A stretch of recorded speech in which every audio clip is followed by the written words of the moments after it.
भगवान बुद्ध को इतना अच्छा संसार जो मिला है, इतनी सुख सुविधा मिली है, उनकी 7 पीढ़ी के लोगों ने संगदान किया है, 7 पीढ़ी के लोगों ने दान दिया है, इसलिए अच्छा परिवार में उनका जन्म हुआ।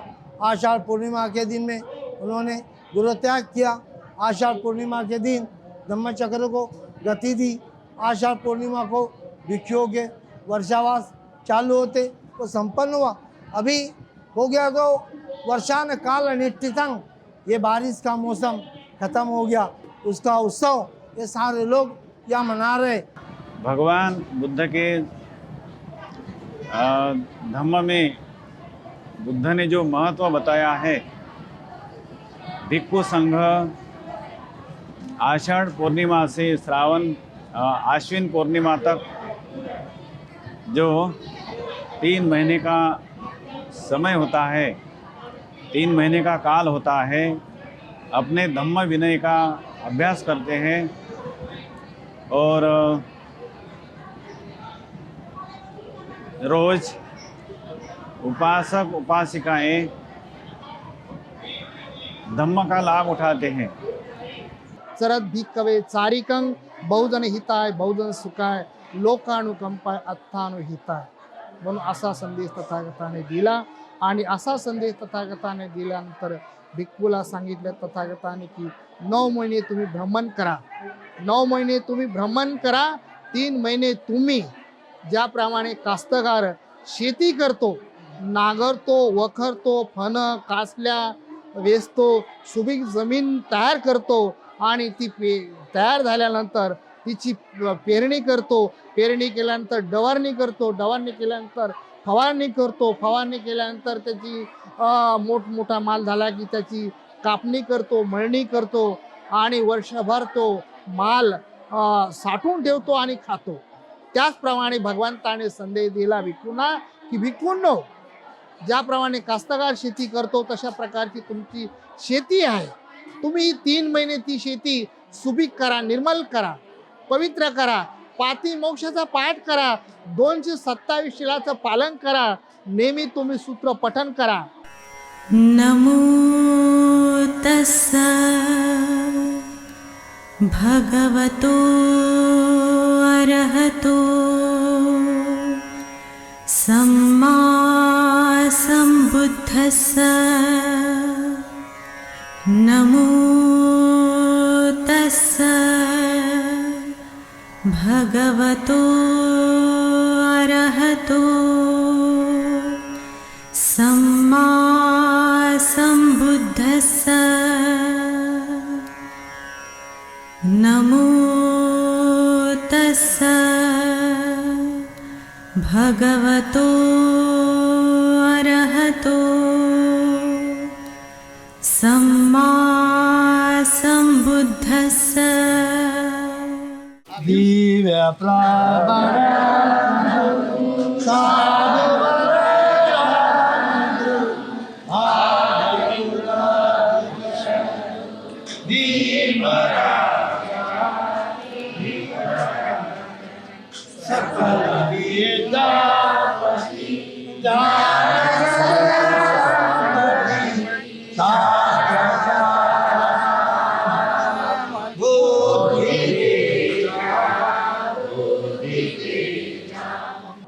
अरहं सम्मा सम्बुद्धो भगवा बुद्धं भगवन्तं अभिवादिमि। स्वाखातो भगवता धम्मो धम्मं नमस्सामि। सुपटिपन्नो भगवतो सावक संघो संघं नमामि। ओकास वन्दामि भन्ते द्वारतये नामया ततं सब अपराधं धम्म सवन कालो अयं भदन्ता धम्म सवन कालो अयं भदन्ता धम्म सवन कालो अयं भदन्ताति। साधु साधु साधु।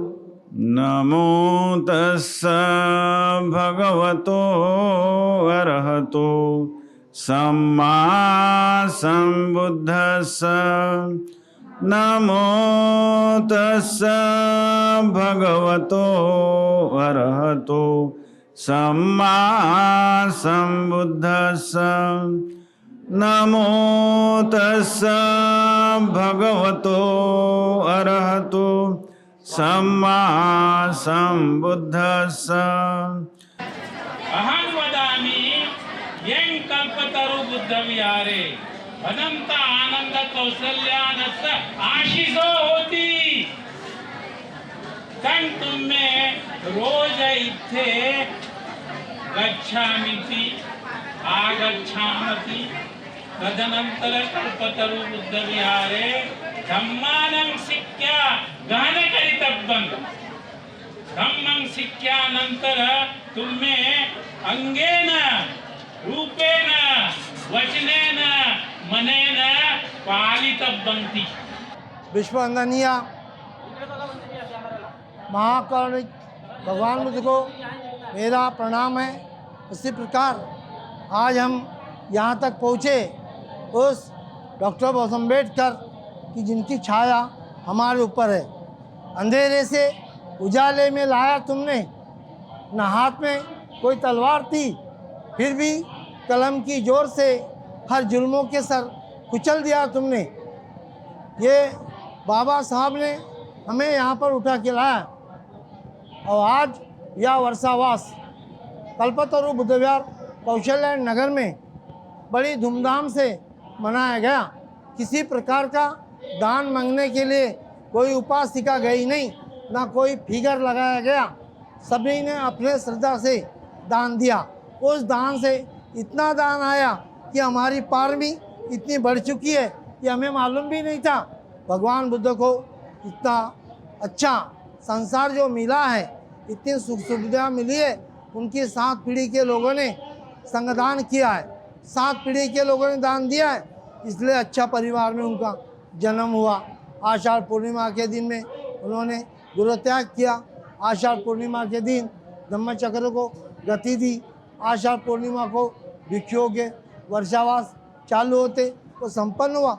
अभी हो गया तो वर्षान काल अनिष्ठितं, ये बारिश का मौसम खत्म हो गया, उसका उत्सव ये सारे लोग यहाँ मना रहे। इसी प्रकार हमारे इसमें भी नकली भिक्षु भी प्रधान छोड़े गए, फिर भी हमारे लोगों ने बराबर उनको सोच समझ के उनकी जगह दिखा दी। और आज यहाँ पर 6 भिक्षुओं ने वर्षावास किया। डॉक्टर धमोदय ने यहाँ पर मेडिटेशन पढ़ाया, इतना अच्छा मेडिटेशन पढ़ाया कि गोयंका जिसका उन्होंने मेडिटेशन की क्लास यहाँ पे पढ़ाया गया। यहाँ पर धम्मचक्र सूत्र का पठन हुआ, यहाँ पे शिवली का सूत्र का पठन हुआ, या 28 बुद्धों का पठन हुआ। सारा ये हुआ, ये सभी आपके दिया हुआ दान से हुआ। आपका परिवार सब सुखी हो, यही मैं मंगल कामना करता हूँ। और ऐसा है वर्षावास नियम हरदम आपके यहाँ होगा। और यहाँ पर जिन जिन लोगों ने सहकार्य किया है, जिन जिन लोगों ने यहाँ परिश्रम किया है, उस परिश्रम से उनके परिवार का भी मंगल हो, ऐसे एक मैं मंगल कामना करता हूँ। भवतु सब्ब मंगल, भवतु सब्ब मंगल, भवतु सब्ब मंगल। आज कल्पतरु बुद्ध विहार में भिक्षु संघ का वर्षावास समापन पवारना कार्यक्रम संपन्न होने जा रहा है। सभी उपासक उपासिकाएं इस कार्यक्रम में सम्मिलित हुए हैं। वर्षावास भगवान बुद्ध के धम्म में बुद्ध ने जो महत्व बताया है, भिक्खु संघ आषाढ़ पूर्णिमा से श्रावण आश्विन पूर्णिमा तक जो 3 महीने का समय होता है, 3 महीने का काल होता है, अपने धम्म विनय का अभ्यास करते हैं और रोज उपासक उपासिकाएं धम्म का लाभ उठाते हैं। अपने जीवन में सुखी होने के लिए, अपने जीवन का दुख नष्ट करने के लिए बुद्ध ने जो उत्तम अवस्था अपने जीवन में प्राप्त की, बुद्धत्व की, अपने जीवन में उन्होंने संबोधि का लाभ किया, तृष्णा का विनाश किया। तृष्णा नष्ट होने पर दुख का विनाश होता है। भगवान बुद्ध ने अपने जीवन में तृष्णा का विनाश करके अपने जीवन का दुख नष्ट किया। अपने अनुभव से उन्होंने बताया कि सारा संसार दुख भोग रहा है अपने तृष्णा के कारण। तृष्णा का विनाश करना मनुष्य के जीवन का उद्देश्य है। तृष्णा का विनाश यानी दुख का विनाश।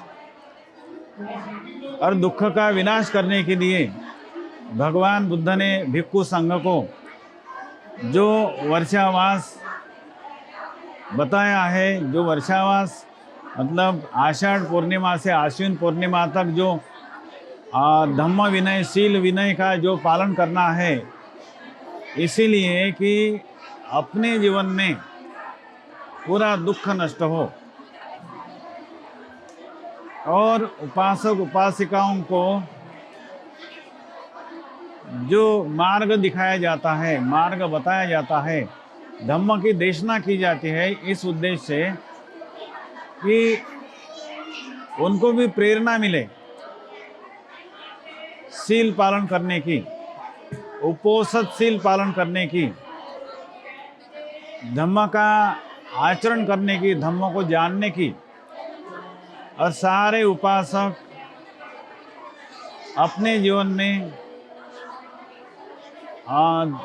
दुख नष्ट करें, उत्तम सुख प्राप्त करें और उनके जीवन में जीवन जीने का क्या उद्देश्य है, उद्देश्य को समझे। भगवान बुद्ध ने इस मनुष्य जीवन जीने का उद्देश्य बताया है। तृष्णा का विनाश, दुख का विनाश। बुद्ध इस अवस्था को प्राप्त हुए, संबोधि की अवस्था उन्होंने प्राप्त की और अपने जीवन का अनुभव उन्होंने चिंतन मनन किया और सभी लोगों को बुद्ध ने देशना की। और देशना में यही बात बार बार बताई कि अपने जीवन का लक्ष्य दुख का विनाश करना है, क्योंकि सारे विश्व के लोग अपने जीवन का दुख कैसे नष्ट होगा, अपने जीवन में उत्तम सुख, श्रेष्ठ सुख कैसे प्राप्त होगा, इसी का चिंतन करते हैं, इसी के लिए प्रयास करते हैं, इसी के लिए काया वाचा मन से रात दिन लगे रहते हैं। लेकिन उन्हें दुख नष्ट करने का मार्ग पता नहीं, क्योंकि तृष्णा से मनुष्य उत्पन्न होता है। तृष्णा के कारण अपने जीवन में जो कुछ करता है, राग चित्त से, द्वेष चित्त से, मोह चित्त से, जो कुछ करता है अपने जीवन में, हम लोग जिस जिस बातों में हमें अच्छा लगता है, जैसा सुख लगता है, सारे संसार के लोगों को देखो, कुछ लोग अपने मन को जो अच्छा लगता है वही करते हैं। सारे लोगों का सिद्धांत ऐसा ही है। भगवान बुद्ध ने देखा कि लोगों में देखो कुछ लोग नशा करने में अपना सुख मानते हैं, कुछ लोग जुआ खेलने में, कुछ लोग ऐसे जो उन्हें अच्छा लगता है बस ऐसे करते करते अपना उसमें अपना सुख देखते हैं। सुखी होने के लिए भगवान बुद्ध कहते हैं कि मैंने जो मार्ग जाना है, धम्म का मार्ग जाना है, मेरे जीवन में मैंने जो उत्तम अवस्था पाई है, सुख वाली अवस्था, ऐसी अवस्था पाने के लिए सारे लोग प्रयत्नशील हैं। अपने जीवन में उन्हें बस मार्ग का पता नहीं। बुद्ध ने मार्ग ही तो जाना है, सद्धम्म। वर्षावास काल में सद्धम्म की देशना लोग सुनते हैं, तब उन्हें समझ में आता है जीवन क्या है, जीवन में क्या करना चाहिए, क्या करने से जीवन सुखी होता है। इस प्रकार 3 महीने के काल में, वर्षावास समय में, सारे लोगों में इन बातों का चर्चा, धम्म चर्चा, लाभ, ये सारी बातें हम वर्षावास काल में देखते हैं। और कुछ लोग जीवन में सुखी होते हुए हम भी देखते हैं। उनके जो समस्या होती है, उनके चित्त में एक एक समस्या सद्धम्म सुनने पर वो समस्या वो जान लेते हैं और उससे मुक्त होने के लिए प्रयास करते हैं। संक्षिप्त में देखें तो सदाचार, शील, आचरण करना, सद्धम्म को सुनने पर रोज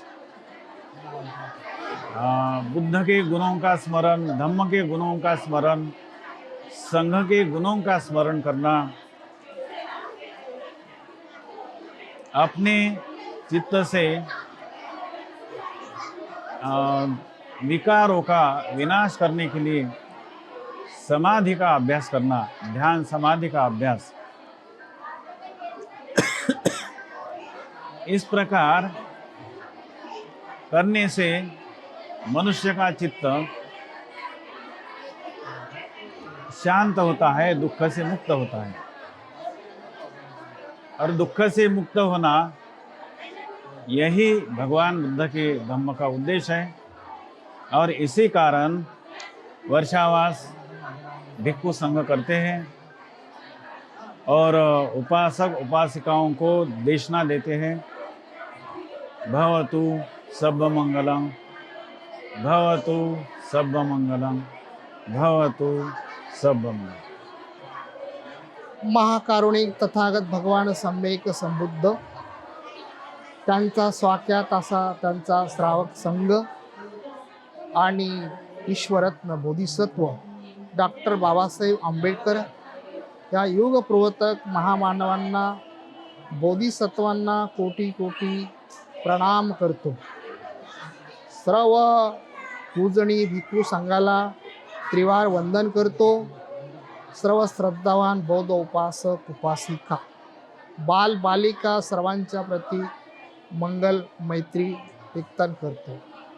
आजचा हा कल्पतरू बुद्ध विहार या ठिकाणी आदरणीय, पूजनीय, वंदनीय भदंत प्रियदर्शीजी मास्तवीर यांचा वर्षावास पवारणा महोत्सव हा कार्यक्रम आज ह्या ठिकाणी मोठा बहुसंख्येने आनंद उत्सव हा कार्यक्रम होत आहे।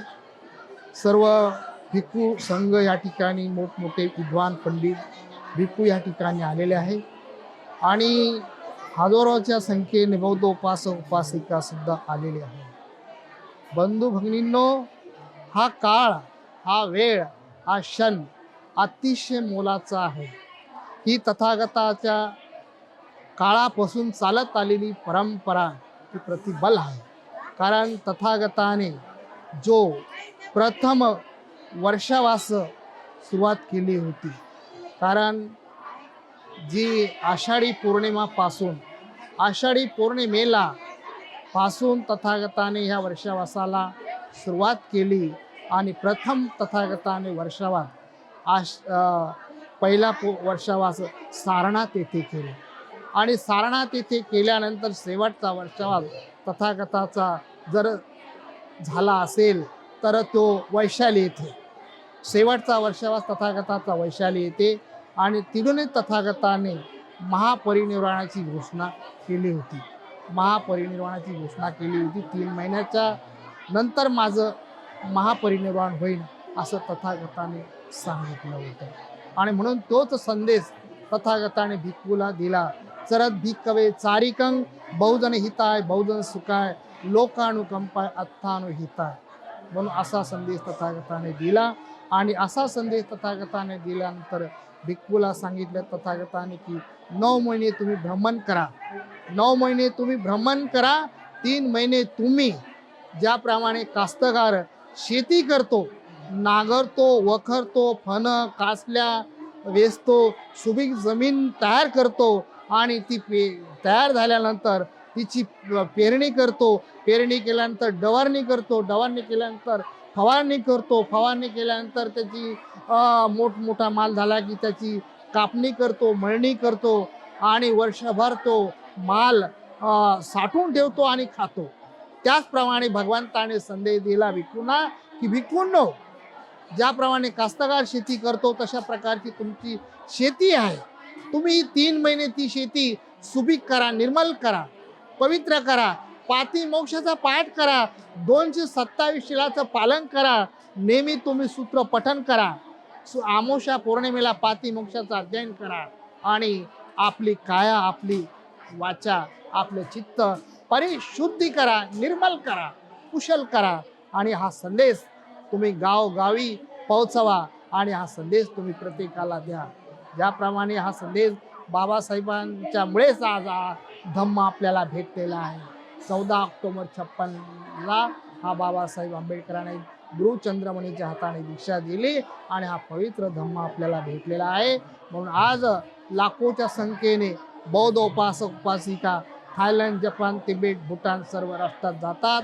त्याप्रमाणे सर्व देश बौद्धिस्ट आहे, तसाच आपला भारत सुद्धा बौद्धिस्ट बनला पाहिजे. भारतात सुद्धा हा धम्म रुजला पाहिजे. तर बंधू, एक सूचना मी तुम्हाला देत आहे.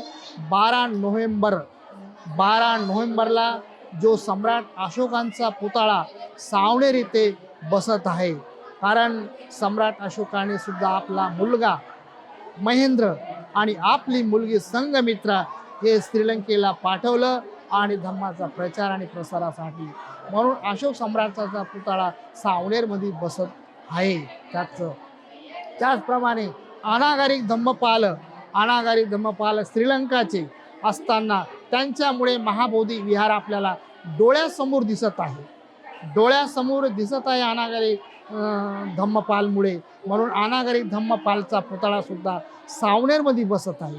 त्याचप्रमाणे जे बाबासाहेब आंबेडकरांनी जे गुरुचंद्रमणीच्या हाताने दीक्षा घेतली आणि ती दीक्षा घेऊन बाबासाहेबांनी तर त्या गुरुचंद्रमणीचा पुतळा सुद्धा सावनेरमध्ये बसत आहे.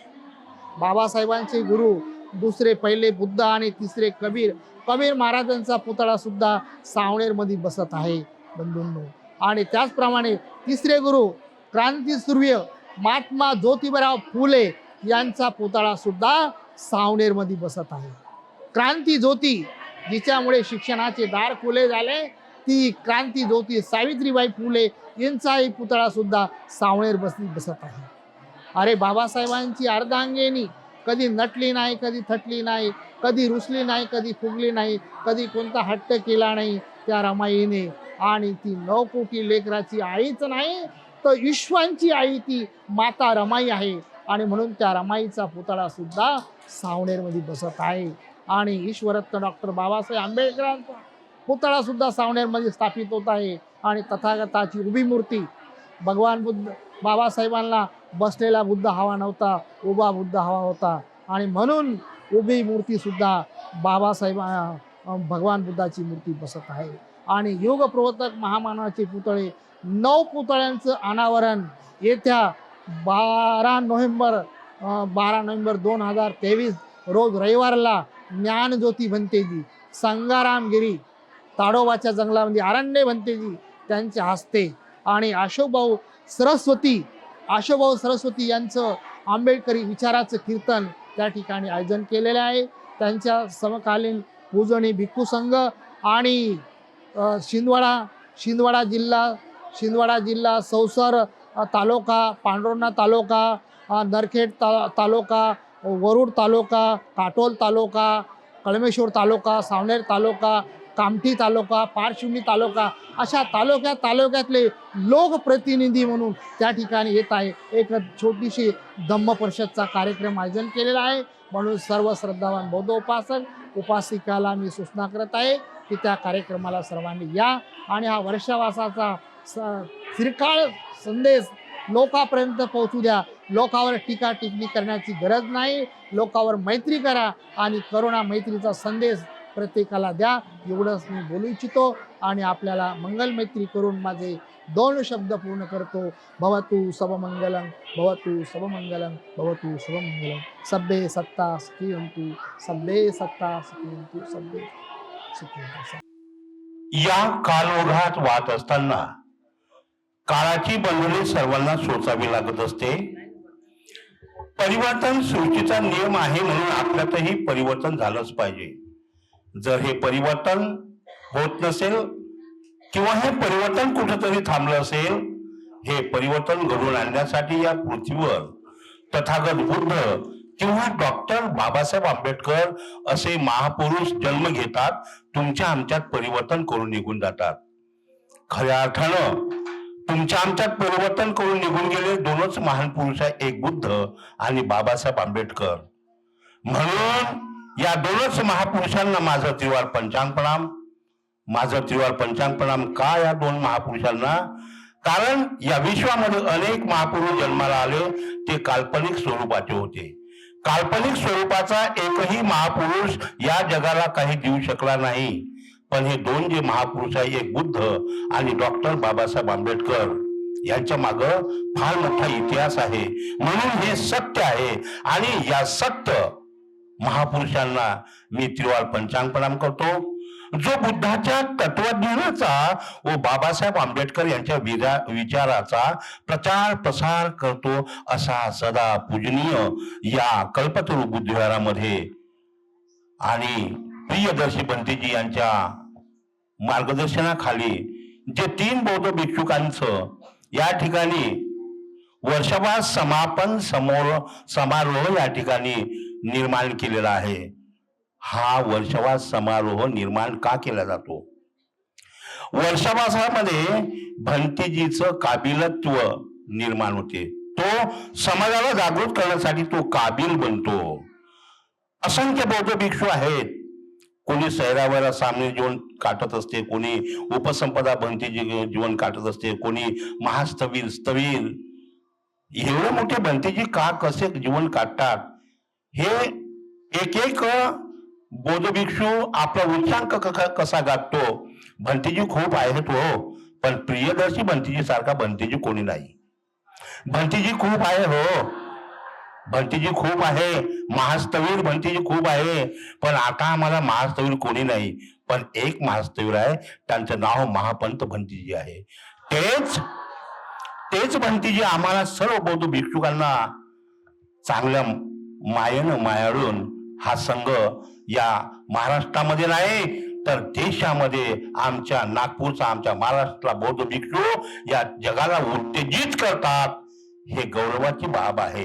म्हणून या कल्पतरू बुद्धविहारामध्ये मला अमरावतीवरून बोलावलं गेलं फक्त प्रवचनासाठी. माझे नाव वंदना आनंद मेश्राम आहे. मी कल्पतरू बुद्ध विहार आनंद कौशल्य नगर येथून उपासिका म्हणून मी बोलत आहे. सर्वप्रथम बुद्ध धम्म संघाला माझे त्रिवार वंदन, तसेच आमचे भिक्षू संघ यांना सुद्धा माझे त्रिवार वंदन. आज आमच्या विहारामध्ये फार मोठ्या प्रमाणामध्ये वर्षवास समापनाचा कार्यक्रम होत आहे. तर या कार्यक्रमाचं आयोजन म्हणून आम्ही इथे बोलत आहोत. या वर्षवासाची सुरुवात आषाढ पौर्णिमेपासून तर अश्विन पौर्णिमेपर्यंत हे 3 महिने वर्षवासाचे असतात. आमच्या कल्पतरू विहारामध्ये 7-8 भिक्षूंचा वर्षवास होता. तर या 3 महिन्यामध्ये रोज सकाळी 5:30ला सकाळी वंदना सुरू व्हायची. तर त्या वंदनेमध्ये सूत्रपठण आणि धम्मचक्र सूत्र हे घ्यायचे. हे 3 महिने सातत्याने हे सुरू होतं. आणि आता समारोह म्हणजे सायंकाळच्या वेळेस बुद्ध आणि धम्म या ग्रंथाचे पठण होत होते. तरी फार मोठ्या उपस्थितीमध्ये लोक खूप राहत होते, सायंकाळला पण आणि सकाळला पण. आता 3 महिने आमच्या विहारामध्ये हा कार्यक्रम सातत्याने सुरू होता. तर शेवट समापन म्हणून आम्ही हा कार्यक्रम आज साजरा केला. तर या कार्यक्रमाचा समारोह म्हणजे वर्षवास समाप्तीचाच कार्यक्रम म्हणून आम्ही साजरा केला. या कार्यक्रमामध्ये फार मोठ्या प्रमाणात उपासिकांनी आणि भिक्षूंनी सुद्धा सहभाग घेतला होता. तर या कार्यक्रमाचा समारोह म्हणून एवढा मोठ्या उत्साहाने आम्ही आज साजरा केला.